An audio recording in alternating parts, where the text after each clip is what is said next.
Sebuah kasus pembunuhan yang sempat menghebohkan warga Desa Sindon, Kecamatan Ngemplak, Kabupaten Boyolali, akhirnya menemui titik terang.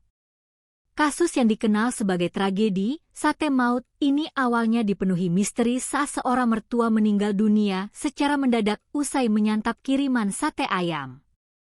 Namun kini, tirai sandiwara itu telah dibongkar oleh pihak kepolisian.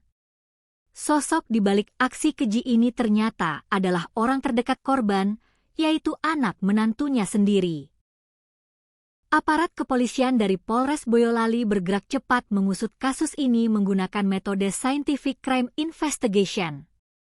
Pada Senin, 8 Juni 2026, Kapolres Boyolali, AKBP Indra Maulana Saputra, mengumumkan status hukum pelaku dalam konferensi pers resmi.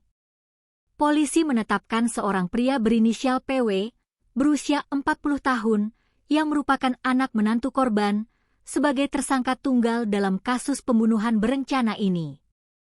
Penetapan tersangka ini didasarkan pada hasil autopsi medis yang kuat.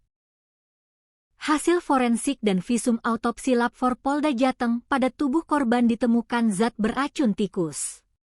Sehingga hal tersebut mendasari menyebabkan korban meninggal dunia, ujar AKBP Indra Maulana Saputra. Tim forensik menemukan zat mematikan tersebut masih mengendap di dalam lambung korban.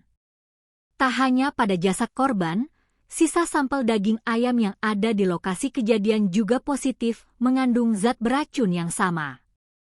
Tersangka PW akhirnya tidak dapat mengelak lagi. Ia mengakui telah membeli sate ayam, mencampurnya dengan racun tikus, lalu mengirimkannya ke rumah sang mertua dengan memanfaatkan jasa pengemudi ojek online melalui aplikasi Gojek. Meski tersangka PW sudah menyusun rencana ini dengan rapi, kejahatan tidak ada yang sempurna. Jejak pembunuhan berencana ini mulai terendus berkat kejelian para saksi di lapangan. Kecurigaan pertama datang dari seorang pengemudi ojek online berinisial AM yang bertugas mengantarkan makanan maut tersebut. Saksi AM merasa ada yang ganjil sejak awal penjemputan orderan. Di dalam aplikasi, akun yang memesan menggunakan identitas seorang perempuan. Namun, saat mengambil paket makanan di titik penjemputan, orang yang menyerahkan makanan tersebut justru seorang laki-laki yang tak lain adalah tersangka PW. Saat sempat dipertanyakan oleh sang pengemudi ojol, dengan tenang PW berdalih bahwa dirinya adalah anak dari korban yang memesankan makanan untuk orang tuanya. Fakta mengejutkan berikutnya diungkap oleh saksi MM, seorang penjual sate ayam Madura di wilayah Kartasura, tempat di mana tersangka membeli sate tersebut. Saksi MM menjelaskan kepada penyidik bahwa warungnya selalu membungkus pesanan sate menggunakan kantong plastik putih yang transparan. Namun, ketika sate tersebut diserahkan oleh tersangka PW kepada pengemudi ojol, bungkusnya telah berubah menjadi kantong plastik berwarna hitam.